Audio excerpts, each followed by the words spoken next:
Rule 1 of 9. Did you know that after your 75th birthday, the TSA officially stops asking you to take your shoes off? It sounds like a minor detail until you are rushing through Washington Reagan National Airport, DCA, with only 10 minutes before boarding. William is a 68-year-old retired architect. He felt a sharp surge of anxiety as he approached the security checkpoint near Gate 12. He absolutely hated the shoe carnival. You know the one. It is that awkward fumbling with laces, the balancing act on one foot, and the feeling of the freezing airport floor on your socks. But here is the reality for travelers over 75 or children under 12. You can keep those sneakers on. Even in 2024, thousands of passengers still hold up the line because they simply do not know this protocol exists. William watched an older couple ahead of him struggle with heavy leather boots. They were losing precious time and looking flustered. Stop. The standard practice is clear. If you are 75 or older, you keep your shoes and light jacket on. You still walk through the metal detector, but the physical stress of the strip-down is gone. But wait. This is not a total free pass. You still need to remove large electronics and liquids from your carry-on bag. Reality check. A TSA agent can still ask you to remove your footwear if the alarm triggers, or if they see something suspicious on the scan. William realized that in just 7 years, his airport routine would get significantly easier. This is not just about saving your socks. It is about saving your sanity during the 6 a.m. rush. Now that you have mastered the security line, what happens when the airport itself becomes a labyrinth? The next secret will show you how to navigate a massive terminal change without losing your mind. Rule 2 of 9. Throw away that oversized bottle of water before you reach the checkpoint. That is the rule we all live by. But for Chloe, a 26-year-old graphic designer traveling through Amsterdam's Schiphol, AMS, this rule felt like a genuine health hazard. Chloe suffers from a specific medical condition that requires her to keep specialized electrolyte solutions on hand at all times. She was carrying a 12-ounce medical bottle. At the security line in Terminal 3, her heart raced as the conveyor belt moved her bag toward the X-ray machine. Would they seize her medicine? Stop. Most travelers do not realize the 3.4-ounce limit has a massive loophole for health needs. If your liquid is a medication or a required medical supply, it is exempt from the tiny bottle rule. This applies to things like insulin, saline, and even frozen gel packs needed to keep meds cool.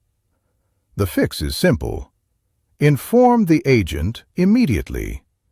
Do not hide it in your bag.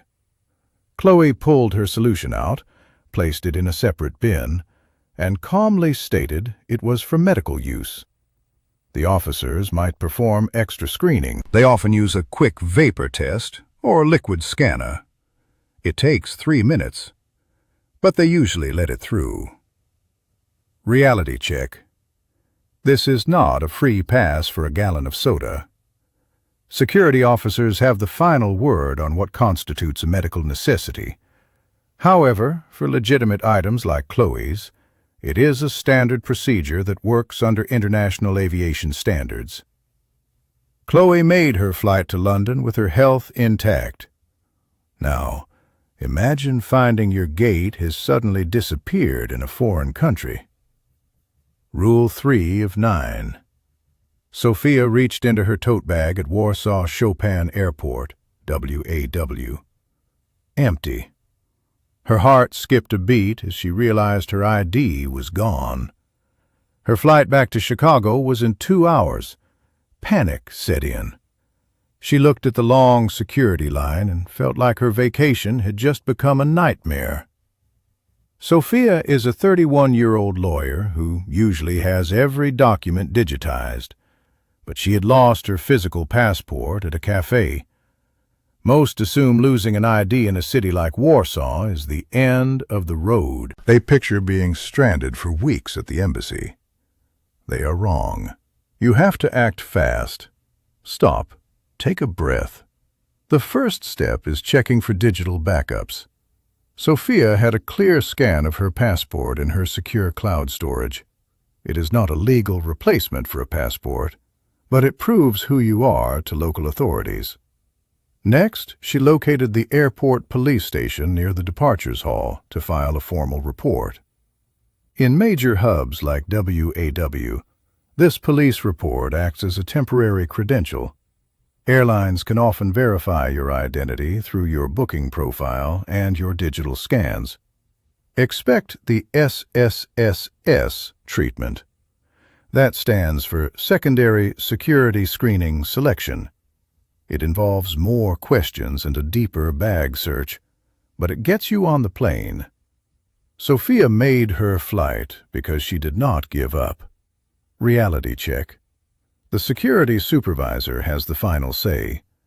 It is not a 100% guarantee, and you will need at least 2 extra hours for the paperwork, but it is worth the effort to avoid being stranded.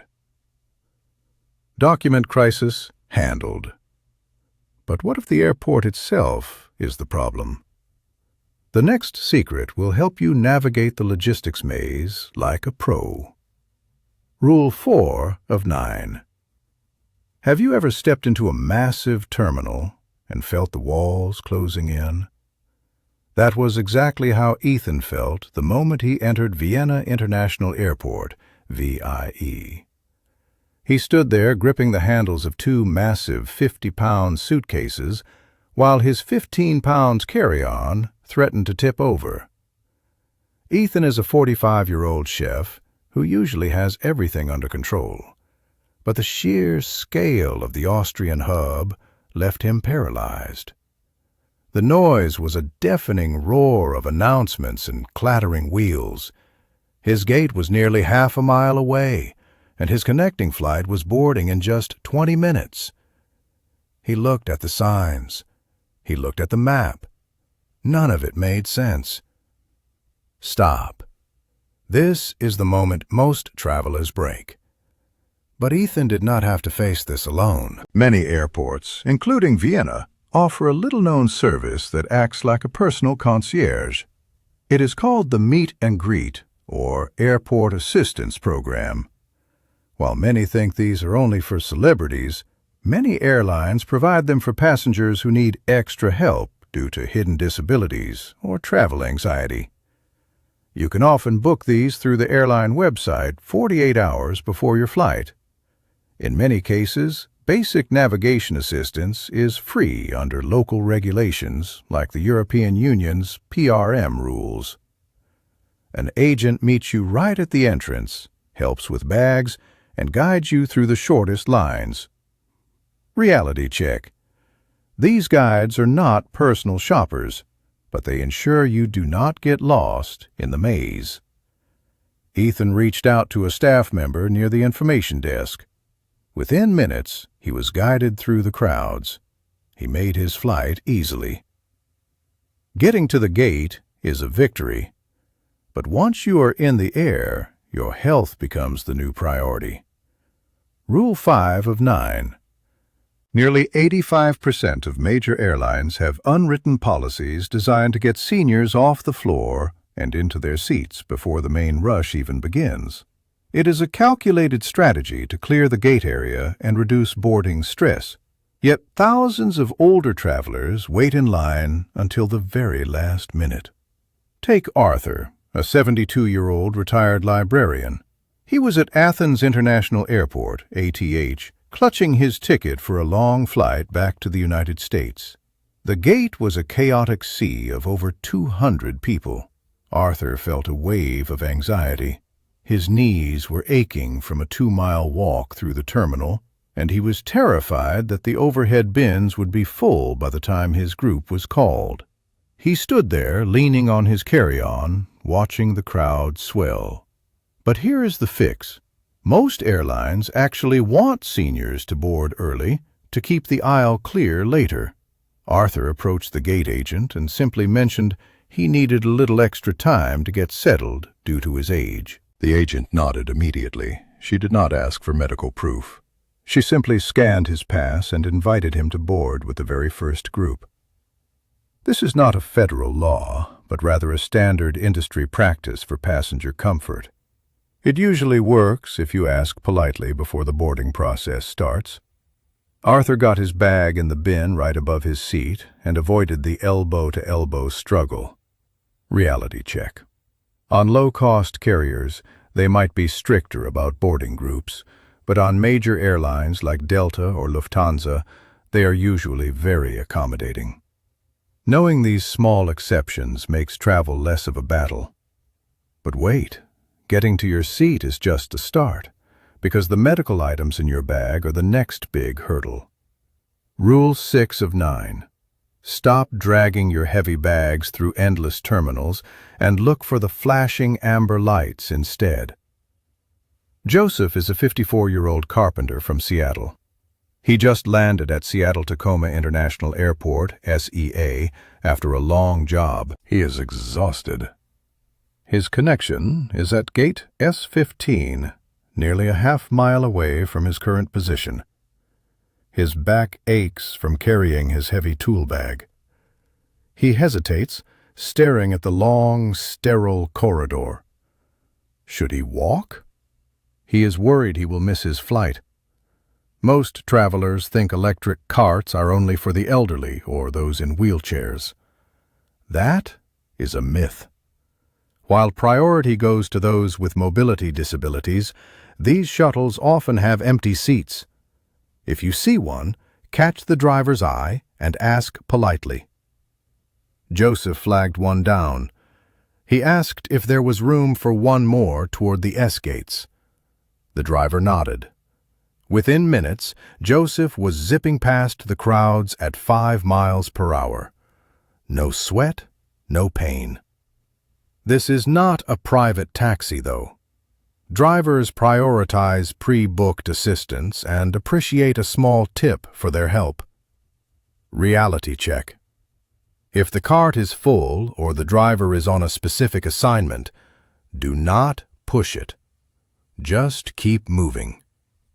Joseph made his flight easily. But terminal distance is not the only hurdle you will face. Did you know your favorite hobby could trigger a massive security delay? Next, we are revealing the health and hobby items that raise red flags at TSA and how to handle them. Rule 7 of 9. Julian is a 22-year-old graduate student. He stood in the security line at Paris Charles de Gaulle, CDG, his heart racing as he neared the metal detector. He felt the small insulin pump attached to his hip. It was a silent guardian that could not handle the powerful magnetic fields of the scanner. Most travelers walk through the machines without a single thought. Not Julian. He knew that for those with pacemakers or insulin pumps, these machines are a dangerous zone. Stop. Entering that scanner could mean a total device failure mid-flight. The problem is simple but terrifying. Modern medical devices are sensitive to the high-frequency electromagnetic fields used in full-body scanners. Julian's anxiety spiked as the guard motioned him forward. He was not just worried about a loud alarm. He was worried about his lifeline malfunctioning. Here is the fix. Inform the agent immediately. Before you even put your bags on the belt, tell them you have a medical device. Request a manual pat-down instead. This is a standard procedure across the globe. Agencies like the TSA and European Security suggest carrying a medical notification card or a doctor's note. Julian did exactly that, and the agent nodded knowingly. Reality check. A manual search takes 5 to 10 minutes longer than the machine. It is a safety necessity, not an inconvenience. Julian passed through safely, device intact. But as he reached his gate, he realized he was not out of the woods yet. The next revelation will change how you look at your boarding pass forever. Rule 8 of 9. Have you ever reached the front of the security line only to realize your favorite hobby might be considered a security threat? Caleb is a 37-year-old marketing specialist. He was flying out of Philadelphia International Airport, PHL, after a week-long conference. He had his yarn and a set of ergonomic crochet hooks in his backpack. He wanted to kill time during a long delay. As his bag slid through the X-ray machine, the belt stopped. The officer's face grew serious. Caleb felt a sudden pang of worry. Is a 4-inch metal hook actually allowed? For many travelers, the rules around sharp objects feel like a total guessing game. Caleb watched as the agent pulled his bag aside for a manual inspection. He wondered if his expensive set was about to end up in the trash bin. Stop. Here is the reality. According to the TSA official website, crochet hooks and knitting needles are generally permitted in carry-on bags. However, the final decision always rests with the officer on duty. To avoid Caleb's stress, keep your hooks in a clear case.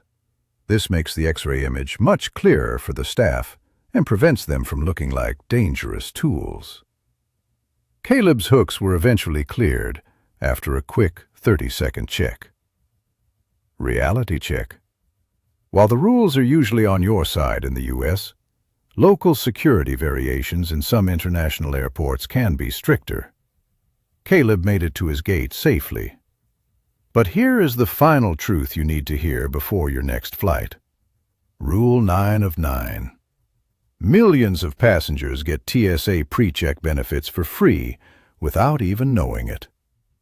In 2024, nearly 10 million people avoided long lines without paying the $78 fee or submitting fingerprints for the program. Harrison is a 39-year-old real estate agent. He was standing in the long security line at Denver International Airport, DEN, when he noticed something strange. He saw his 76-year-old grandmother casually strolling through the PreCheck lane. She did not have a membership. She did not even know what a known traveler number was. Harrison was baffled. Was it a mistake? A glitch in the system? He watched as she kept her shoes on while he spent 20 minutes untying his sneakers. Stop. Here is how it works. The TSA uses an algorithm called managed inclusion. Travelers aged 75 and older often receive the PreCheck designation automatically as a low-risk courtesy. It is not a guaranteed right, but the system frequently flags seniors for expedited screening to keep the lines moving. Always check the boarding pass before heading to the standard line. It might happen at Denver, but not on your return trip. Harrison's grandmother got lucky this time, and he finally caught up with her at the gate. This is the secret behind the phantom PreCheck. Understanding these protocols is your ticket to a stress-free journey. The airlines hate that you know these insider secrets, so hit subscribe to keep winning the travel game.